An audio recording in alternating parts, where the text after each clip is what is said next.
Let's be blunt. There are people in your life who are draining your energy, and you know exactly who they are. It's the friend whose advice always makes you doubt yourself. The family member whose every conversation is a crisis. The partner who praises you 1 minute and competes with you the next.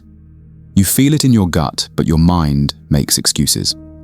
They're just having a bad day. Maybe I'm being too sensitive. The great psychologist Carl Jung taught that we must look past the excuses and see the patterns. He knew that the most dangerous people are not the obvious enemies, but those who wear the mask of a friend. This is not a guide to becoming paranoid. This is a guide to becoming clear. We will explore 8 psychological masks people wear that you must learn to recognize. 1. The person who is always the victim.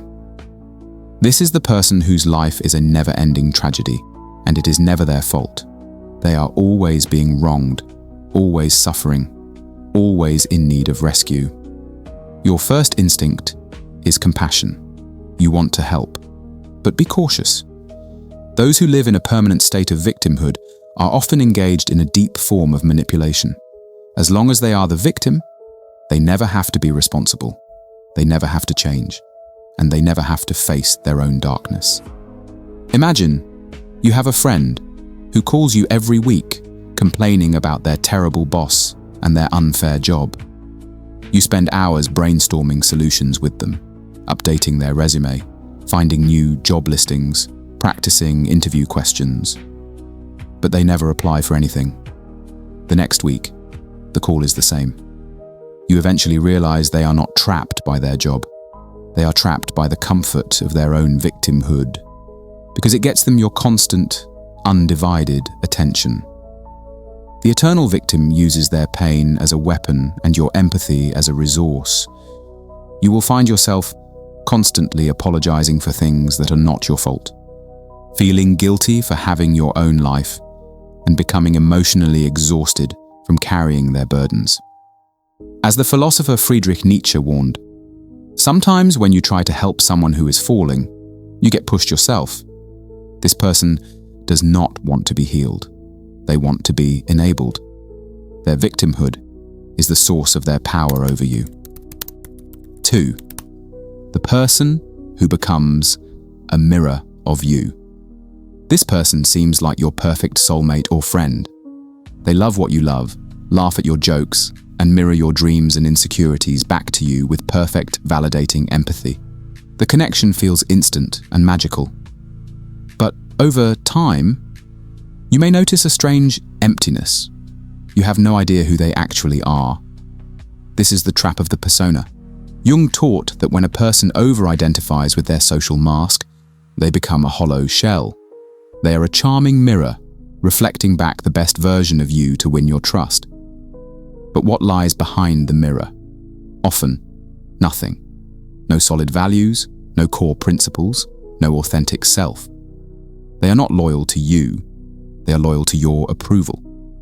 The moment you stop admiring their reflection, the moment you have a dissenting opinion, the mirror either vanishes or shatters into 1,000 sharp pieces of resentment. Trusting this person is like trying to build a house on a beautiful but foundationless reflection. 3. The person who gives concerned insults. This person is one of the most difficult to spot. They will never openly criticize you. They will listen to your dreams, nod with a supportive smile, and then subtly poison your confidence with a well-placed seed of doubt. You share an exciting new goal and they say, "That's so brave of you. I'd just be too scared of failing." You're excited about a new relationship and they say, "I'm so happy for you. I just hope you don't get hurt again." This is the helper's shadow. They disguise their envy as concern, their fear as rational advice. They appear to be protecting you, but they are subconsciously ensuring you never rise above them. A true ally, as the Stoic philosopher Seneca taught, is one who helps you become a better version of yourself. The passive-aggressive supporter is terrified of you becoming a better version of yourself because it disrupts the comfortable hierarchy where they have a subtle, guiding control over you. They will try to clip your wings and then tell you they're just trying to protect you from falling. Let's say you excitedly tell your friend you're applying for a big promotion. Instead of saying, "Congratulations," they say, with a worried tone, "Oh wow, are you sure you're ready for that much stress? I'm just worried you'll get burned out." Their concern is a subtle way of saying, "You're not capable," undermining your confidence while pretending to be a supporter. 4. The person who secretly competes with you. This person pretends to be on your team, but they are secretly keeping score. They celebrate your successes, but their applause always feels a little too forced, a little too quick. Every achievement you share is met not with pure joy, but with an immediate story of their own that is just a little bit better, a little more impressive. They are driven by a deep, unconscious inferiority. They don't necessarily hate you. They hate that your light illuminates their own perceived shortcomings. Imagine you get a new high-paying job. You tell your friend, and the first thing they do is not celebrate, but immediately talk about their own upcoming job interview or a past success. They have to level the playing field. As Jung might say, they have not made peace with their own shadow, and your light forces them to feel it. A true friend celebrates your victory. A secret competitor is only there to commiserate with your losses. Jung would say this person has not integrated their shadow. They cannot simply be happy for you because they have not made peace with themselves. They are not your teammate. They are a rival in a friendly disguise. And when you are vulnerable, they will see it not as a moment for support, but as an opportunity to finally pull ahead. 5. The person who uses wisdom as a weapon. This is the self-proclaimed guru, the healer, the person who presents themselves as being above the petty dramas of the ego. They speak in a soft, calm voice, quote philosophers, and use the language of therapy and mindfulness to create an aura of superior wisdom. But their spirituality is a weapon. Jung warned of this inflation, where a person becomes so identified with a wise archetype that they lose their humanity. They will use spiritual concepts to invalidate your real feelings. If you get angry, they will say, "It sounds like that's a trigger you haven't healed yet." They reframe your legitimate reactions as your own spiritual immaturity. You cannot win an argument with them because they will tell you they are too evolved to argue. Their calmness is not peace, it is a form of condescension. They are not a guide. They are an authority figure who needs you to remain a student, forever in need of their wisdom. 6. The person who makes you responsible for their feelings. This person appears to be the ultimate empath. They feel everything. They are incredibly sensitive to your moods. They cry with you. They absorb your energy. The connection feels incredibly deep, but slowly it becomes a form of control. You start to edit yourself to protect their sensitive feelings. You avoid expressing your anger because your energy really affects them. You stop sharing your problems because they absorb them so deeply it makes them anxious. Without realizing it, you have stopped being in a relationship and have started managing a crisis. Jung would say, this is unconscious projection. These people have not learned to carry their own emotional storms, so they project their chaos outward and make you the manager of it. Their sensitivity is not a gift they offer you, it is a burden they demand you carry. If you refuse, they will collapse and they will make it your fault. 7. The person who loves the old. You.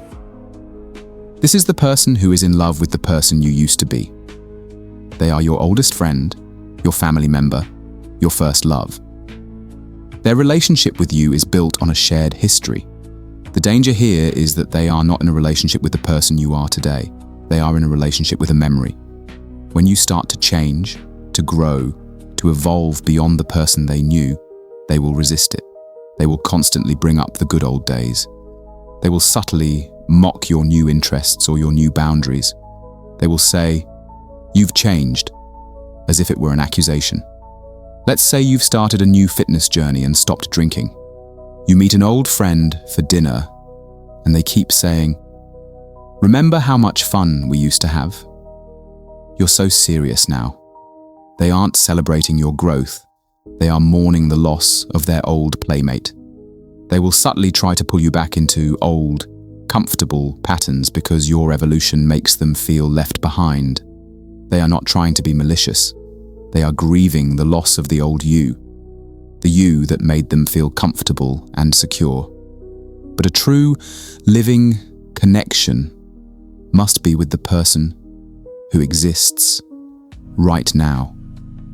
The nostalgia merchant is in love with a ghost, and they will do everything in their power to stop you from outgrowing that ghost. 8.